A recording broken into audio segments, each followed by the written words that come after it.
హైదరాబాద్ పరిధిలోని అమీర్పూర్లో ఒక అమ్మాయి బల్వన్ మరణానికి పాల్పడింది. దానికి కారణం మిర్మికోఫోబియా. ఏంటి మిర్మికోఫోబియా? చీమలంటే భయం, యాంట్స్ అంటే భయం, యాంట్స్ వస్తాయన్న భయం, యాంట్స్ చూస్తే హేట్రెడ్ భయం, చీమలు చూడంగానే ఒక రకమైన అసహ్యం, భయం, పారిపోతుంటారనమాట.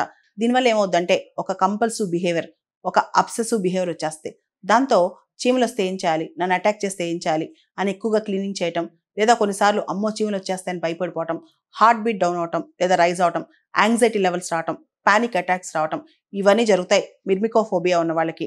ఇలాంటి ఒక అమ్మాయి రీసెంట్గా ఈ చీమలతో నేను తట్టుకోలేకపోతున్నాను, చీమలంటే నాకు చాలా భయం, నాకు బతకాలని లేదని చెప్పి చనిపోయింది అనమాట.